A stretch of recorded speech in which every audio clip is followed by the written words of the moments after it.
up, you guys? This is Fang Slasher VA here, coming at you with a new video. And in today's video, we're going to be doing a video based on a website that has written an article about Sonic the Hedgehog. This website has a bad reputation.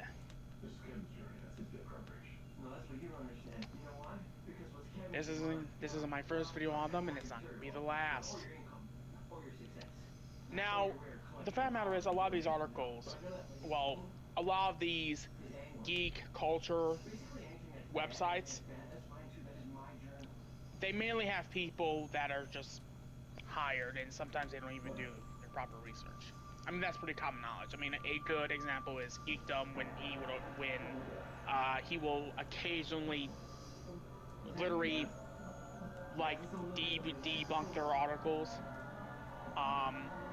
I've made a video on my Stars channel, which I do want to get that up and running again. I do. It's just I just got to figure out how I'm gonna manage all my channels and all that.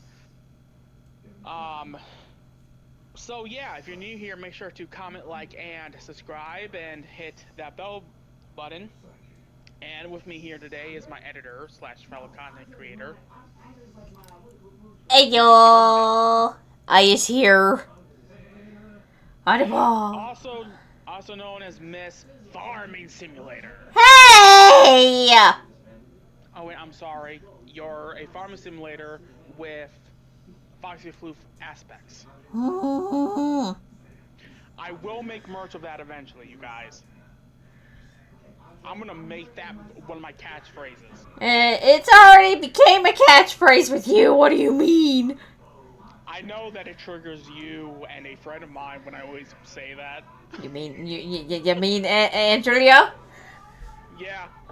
I know. But anyways, right, let's get this BS over with. So the website that he was talking about is Screenrant. Yeah. Although GameRant is not no different in my opinion. I rarely read things from either of these sites.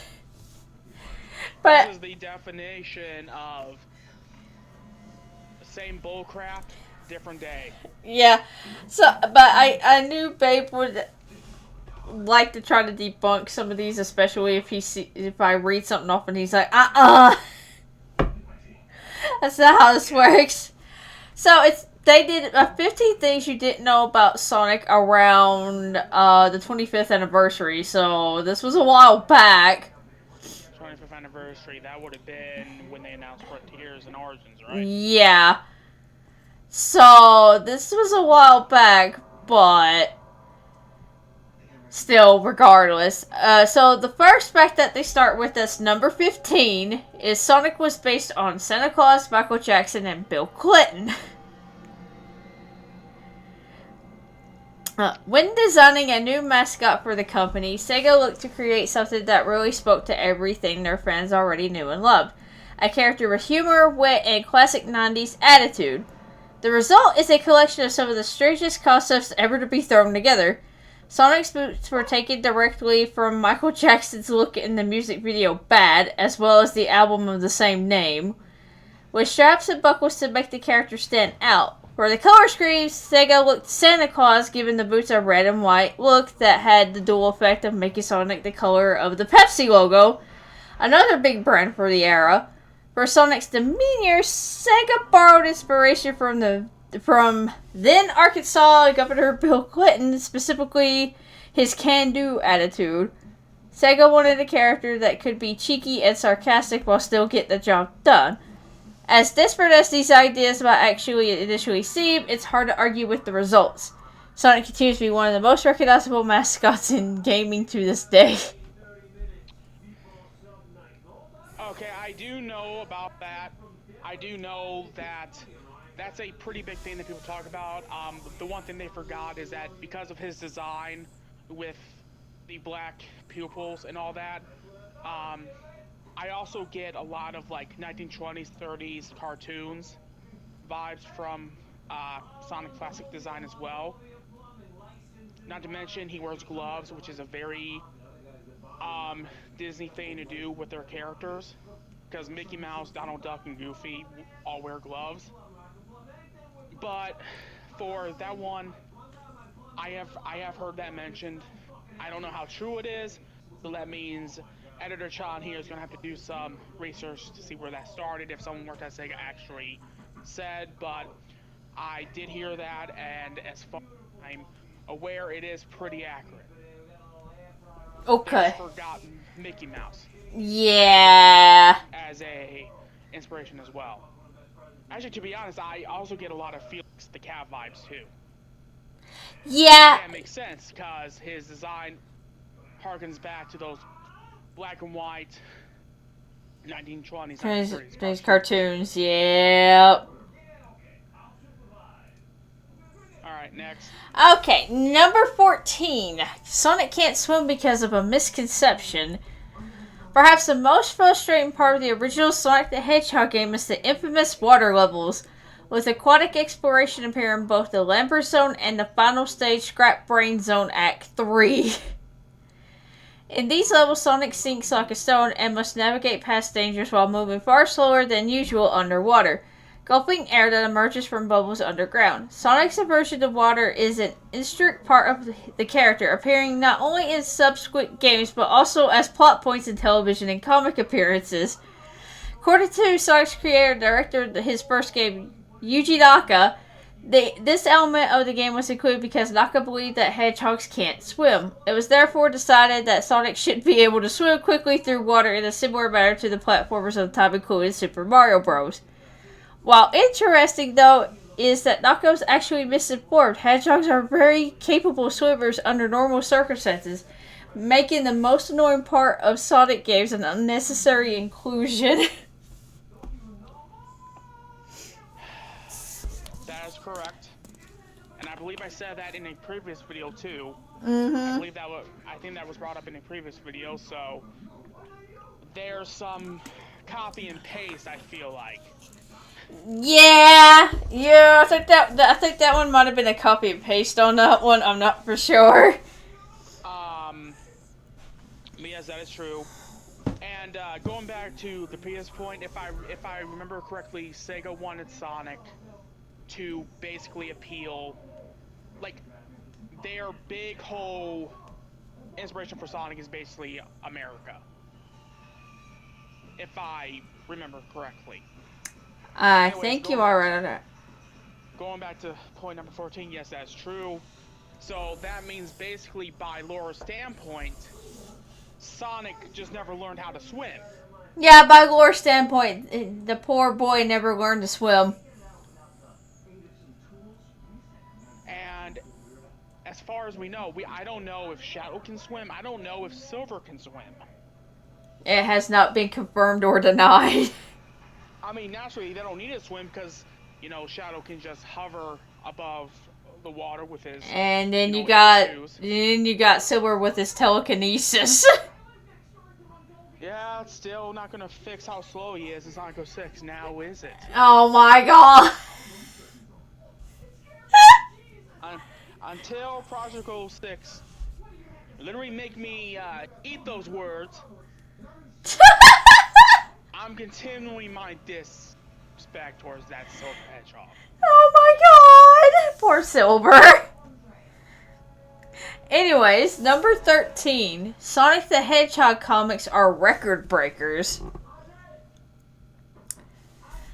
To cash in on the popularity of Sonic during the 90s, several television cartoon series were developed, the most popular of which simply tells Sonic the Hedgehog, but known among fans as Sat AM, as it first debuted as a Saturday morning cartoon. This cartoon's popularity was enough to inspire a comic book spin-off which continued the adventures of the television show long after it was removed from the air. This comic series is notable for several reasons. Firstly, it's the longest running and most consistently popular comic book series based on a video game character. Even more interestingly enough, though, the comic has maintained its popularity for so long that, having reached long past 275 issues, Sonic the Hedgehog is now the highest number continuous comic book series available in the Western market. Comics like Batman and Spider-Man are often rebooted with a new issue number 1 as a way of drumming up more interest. But Archie Comics haven't found this tactic necessary with Sonic, who constantly maintains a comfortable fan base. Oh, I know how it is. That was the 30th anniversary was getting that mix up. That was before they rebooted the comics. Mm-hmm.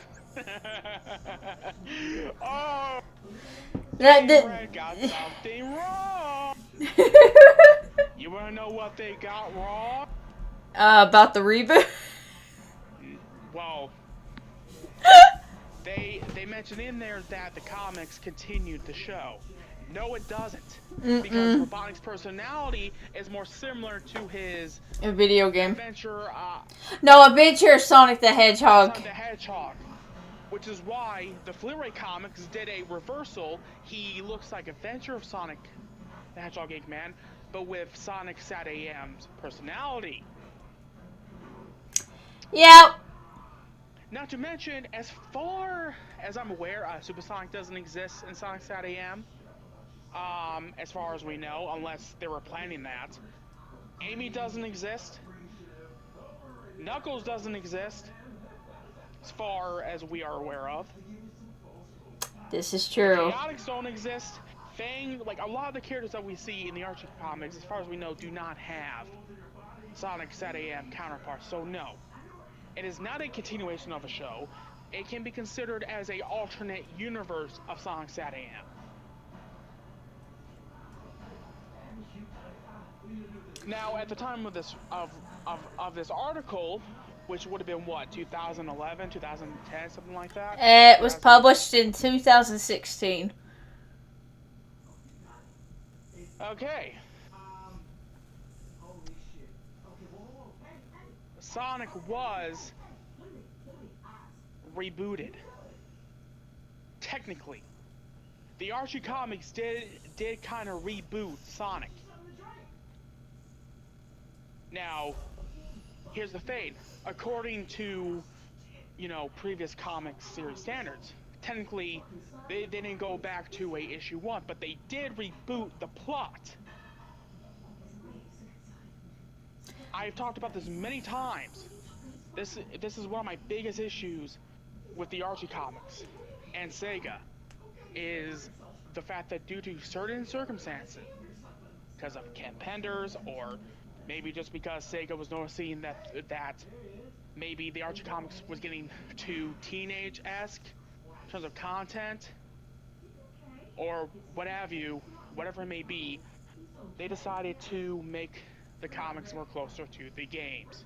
So, a perfect example is when the whole reboot happens, it shows a previous scene to where it's the Archie original Robotnik being replaced by classic Robotnik from the games.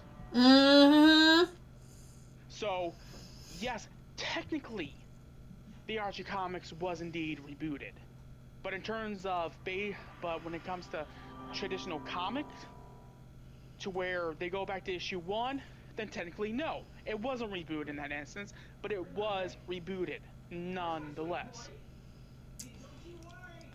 Yeah.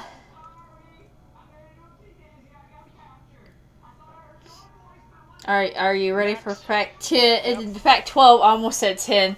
12! Sonic's first official video game appearance was as an air freshener. While Sonic the Hedgehog was the first official Sega title in which the Blue Bird played a significant role, it wasn't his first time appearing in a game. That's also another copy and paste. Yeah, that is true. Yeah, this is another one. And the game that he cameoed in as an air freshener was called Rad Mobile. I mean, Mario debuted in a game that wasn't his own. It was actually Donkey Kong's first game. It's kind of funny how that worked out. Although the counterpoint to that is that Mario was playable, but keep in mind at the time he wasn't called Mario. He was called Jumpman. Yeah, he's called Jumpman.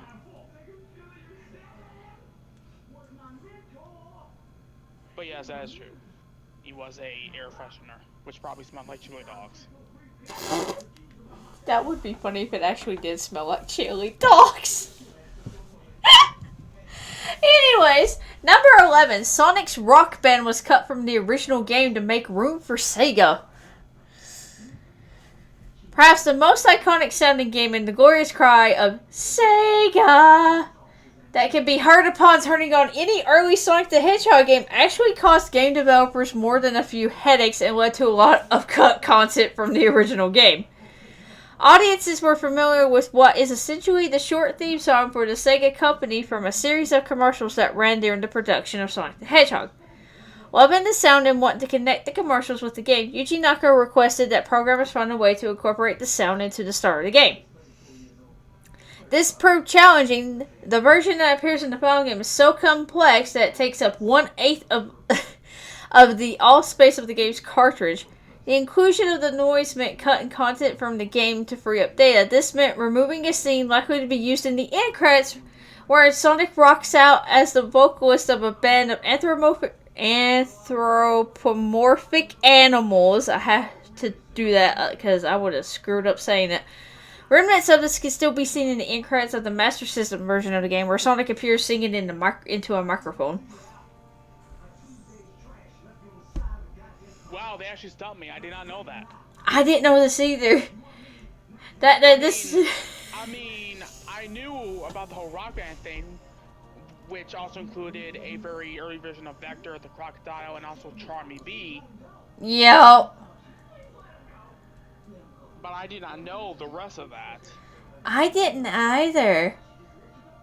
Alright, next one. Okay, what? Number 10. Sonic originally had a girlfriend named Madonna. Now, I don't know if this is a copy or paste, so I'm going to read through this. Another piece of content that was cut from the original Sonic game was his girlfriend, a tall blonde human in a red dress named Madonna. As with Michael Jackson and Bill Clinton, this character was a connection to pop culture of the time. Ultimately, it was decided to have Sonic focus on saving woodland creatures instead of featuring an interspecies romance in the game. But the idea was later revisited in 2006, in the 2006 attempt at a series reboot, which saw the Sonic franchise introduce a variety of role-playing game tropes, and which saw a human princess Elise fall in love with Sonic. Madonna wasn't the only character cut from Sonic the Hedgehog to be reworked and reused. One of Sonic's bandmates, Vector the Crocodile, made a later appearance as a member of Team Chaotix in the spin-off game Knuckles Chaotix, and has been seen since in Sonic Heroes and other games. That is correct, but there's one thing that was wrong. They call Sonic 06 a reboot. Sonic 06 was meant to be a reboot of the Sonic franchise, but it later turned out to be a sequel because obviously later games and later lore, they do reference that. Oh, yeah. Big time. Reference it in freaking Sonic Frontiers with the end that you have defeated gods. Yeah. Which, I will admit, seeing that pop up in the subtitles when I had that on fighting that thing, I'm sitting here going, oh, that is a lore drop and a half. Yeah. Yeah. I mean, to be honest, I have noticed Sega has started to embrace Sonic 06 a little bit because they have started doing merch of Nephilis. Yeah, I know. I want to get it. It's a damn Nephilis plushie. They have a Nephilis plush. Yep. Anyway. But yes, that's true about the whole yeah, thing. Yeah. To be honest with me personally, it's kind of funny how people hate on Elise and that whole concept. But yeah, meanwhile, you know, I mean, I gotta keep this video PG, but if you know, you know what's on the internet. Oh, yeah. So... if you know, you know. Yeah, exactly! Anyways, number 9. Mm-hmm. Michael Jackson composed music for Sonic 3. That is correct. Those 3 tracks were taken out of Sonic Origins and still pisses me off. Next. Number 8, Escape from the City is a remix. Now, I'm gonna fully read this one. What? I'm rolling around. This does sound. It's apparently a remix.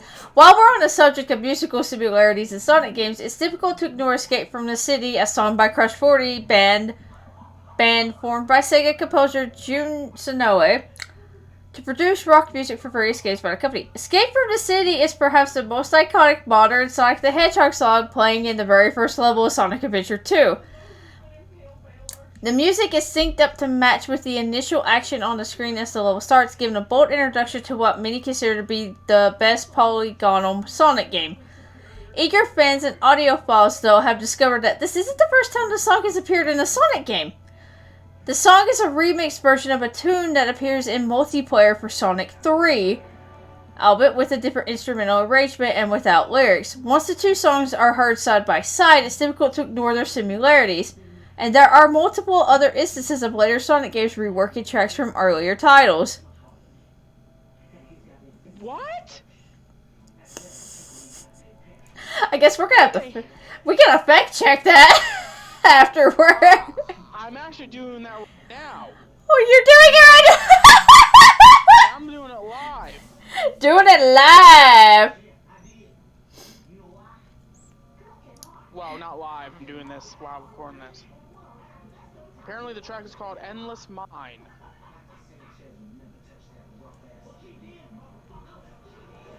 Endless.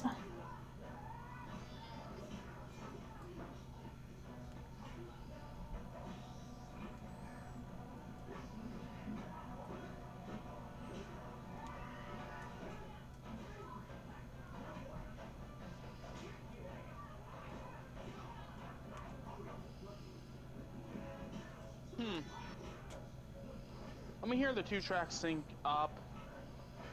This is staying in the video because this is fascinating. I wasn't gonna cut it out anyways.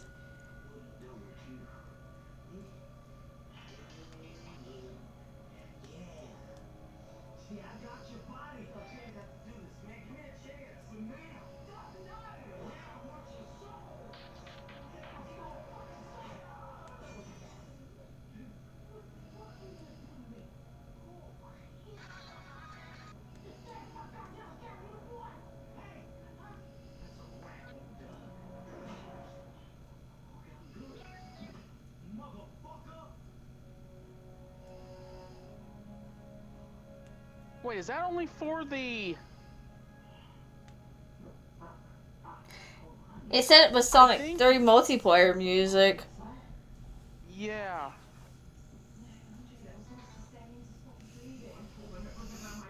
Interesting. So pretty much, probably what they're talking about is that probably the yeah, I mean, it sounds pretty close, at least with the Generations version. I mean, you are. I didn't know that either. I mean, like, obviously they'll do right, you know, like in Sonic Adventure, they reused a track from 3D Blast, so I do know that is true, yeah. Fascinating. That is very fascinating. Number 7, Sonic was the first video game character to appear as a Macy's Day Parade balloon. That's correct. I don't even have to read that one. Babe knew that one immediately. Which kind of shows you how much threat Sega was towards Nintendo back then. That is understandable. Because Mario never had a float. Which shocks me. That's true. I'm surprised at that as well. Next. Number 6, Sonic's skidding noise first appeared in Outrun. Now that I didn't know. There are more than a few iconic sound effects throughout the Sonic franchise. The musical Bling, which accompanies the collection of a ring, Sonic's bouncy jump noise, and the poof that can be heard when a bag nick is popped open are all more than a little familiar to gamers who've played Sonic games regularly over the years. One noise with an interesting history, though, is the noise that's made when Sonic skids to a stop. Because of the character's speed, Sonic's turning is accompanied with what sounds like rubber tires screeching to a stop, connecting the character's momentum with that of a fast-moving car. This sound is a deliberate choice, and it's not the first time it appears in a Sega game. The arcade classic Outrun first used the sound effect for car tires screeching to a stop in its game, and the noise was borrowed for use in Sonic. The Bluebird's popularity is now so great that the noise is primarily associated with his games, but it's important to remember that Outrun used it first. That doesn't surprise me. I mean, there's probably a lot of famous games that reuse sound effects from, like, the same company's games and all that. This is true. I mean, heck, like, I believe, I forget which game it is. I think it's either one of the Mario games or one of the Zelda games. They end up reusing the sound effect. Wait. It was Mario 3 with the whistle. Oh, yeah! Yeah! Do do do do Do do do do. Yeah!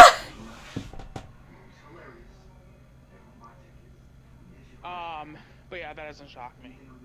But I did not know that. I didn't know that either. Are you ready for fact number 5? Is it gonna irritate me? It might not. Depends on if I read the info after I read what number 5 is. Dr. Robotnik was based on Super Mario. At the time when Sega was looking to create a new mascot for their company, they took inspiration from a variety of sources. Most notably, the company found that their main rival, Nintendo, had a winning mascot with Mario, and Sega wanted to find a way to measure up against this stiff competition.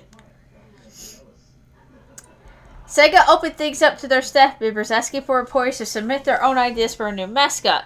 Artist Nato Oshima submitted a series of entries, one of which featured a man who looked a little like Mario, with a large mustache and a round belly. While Sega ultimately went with another of Oshima's submissions, Sonic himself, they enjoyed the Mario lookalike so much that they included him as the main villain of the game.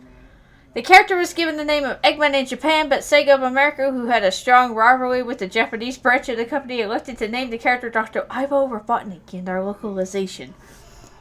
Wow! They actually referenced the whole rivalry between Sega and Sega. Yeah. Wow, that is actually good for them.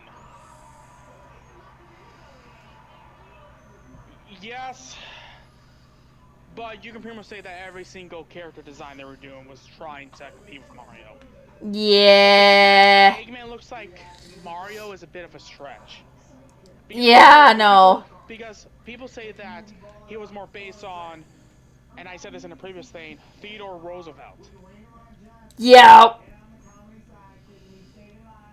So for that one, I'll just say pretty much technically it's true, but technically not, because yes, they were designing a new mascot to take on Mario, but to say that he looks like Mario is a stretch, because if you look at that initial concept art for Eggman, of the one that I'm going to assume that they're referencing, he still looks like a, you know, to quote Sonic, a giant talking egg.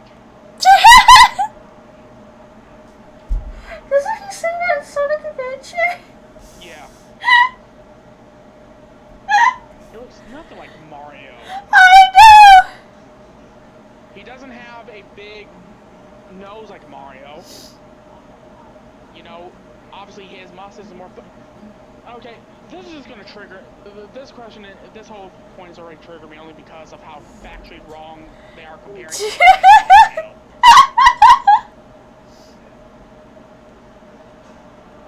Oh boy! Eggman wears red and has a cape. A yellow cape. Get out of here.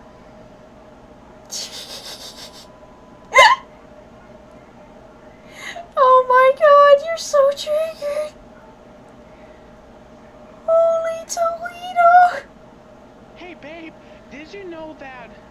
banjo was actually inspired by Yogi Bear because both of them are bears. Come on. Are you ready for fact number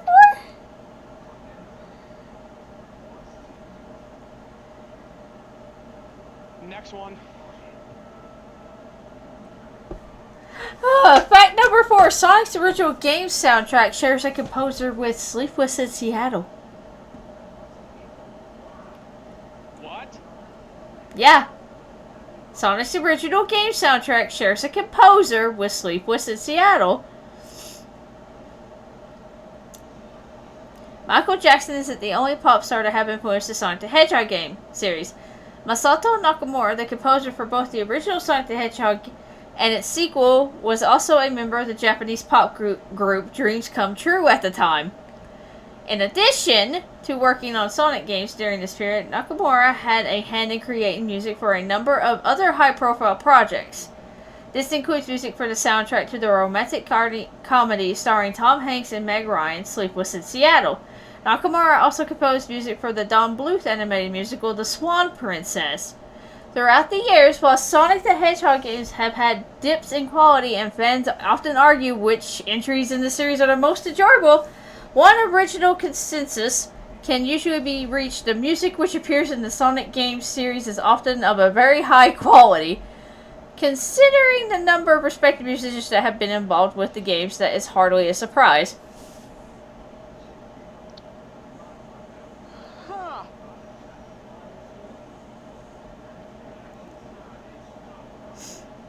Let me fact check that. Go ahead. Dun dun dun dun dun dun dun. As the start playing Jeopardy music. Da da da da da da.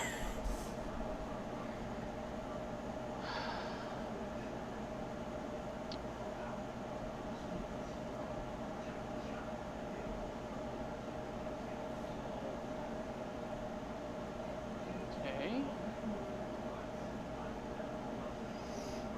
Masato Nakamura was what he is a composer known for Sonic the Hedgehog.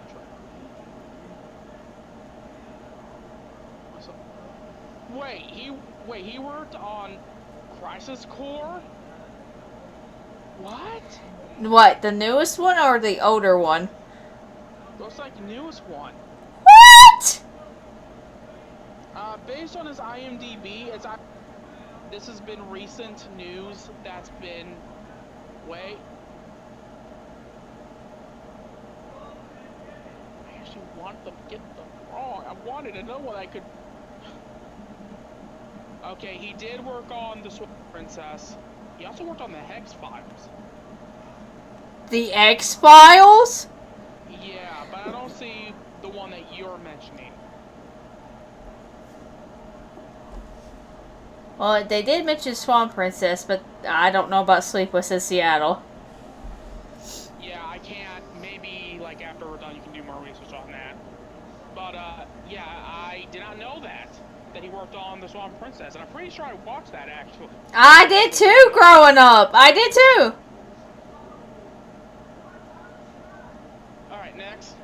Number 3, cut content for Sonic 2 was missing for 20 years before being added back in.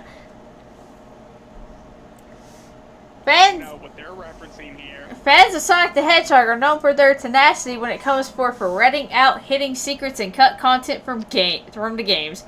No game has created quite as much as stir among the fan community as Sonic 2, which featured multiple levels in the game's beta that were ultimately cut for time.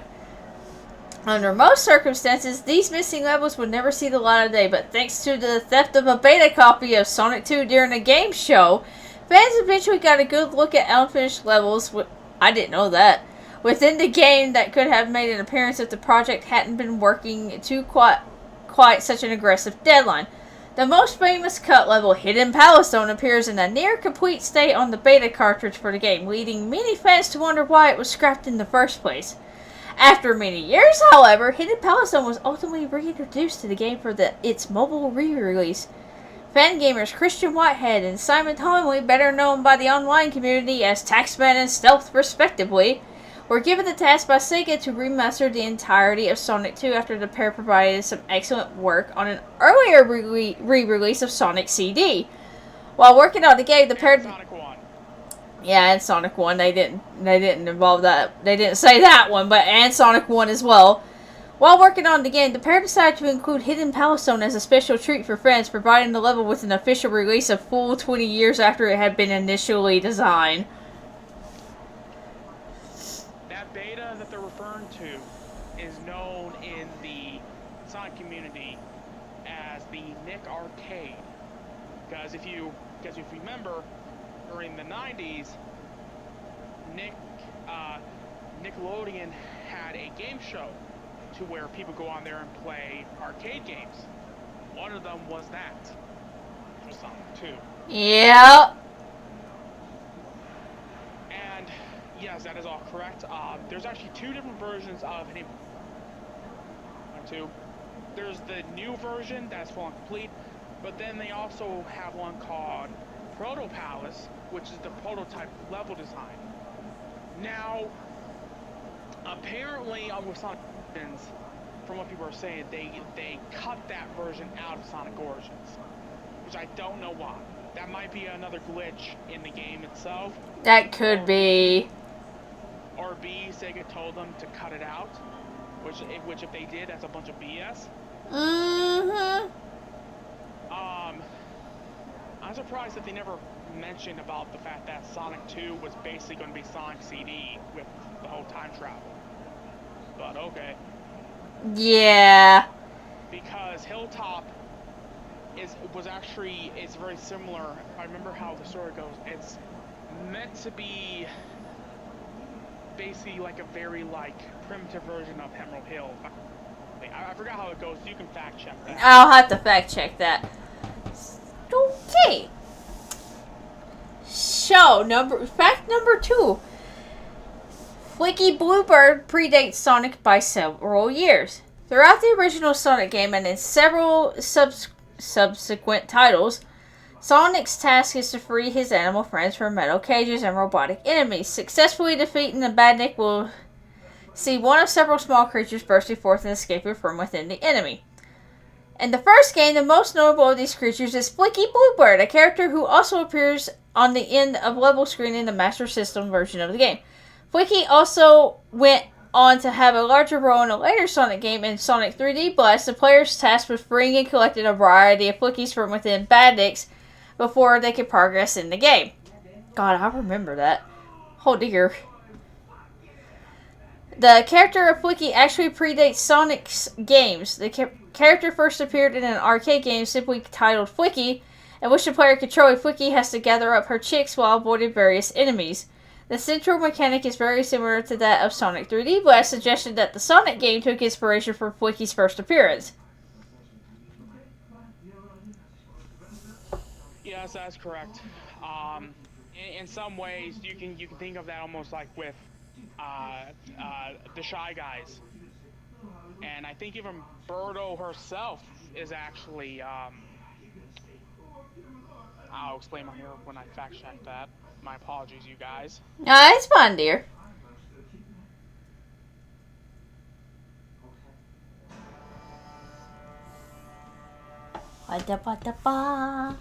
But yeah, that's almost like with a lot of enemies from Mario 2, the actual American version, is that they started out just being Doki Doki Panic characters, but then because of them being a part of Mario 2, they were officially brought over to Mario. Yeah. But yeah, that's correct. Fact number 1. This I don't even have to read the information for because we both know this is a true fact. Sonic was almost a rabbit. It was also he was also supposed to be a freaking armadillo. Yeah, he was supposed supposed to be Eggman.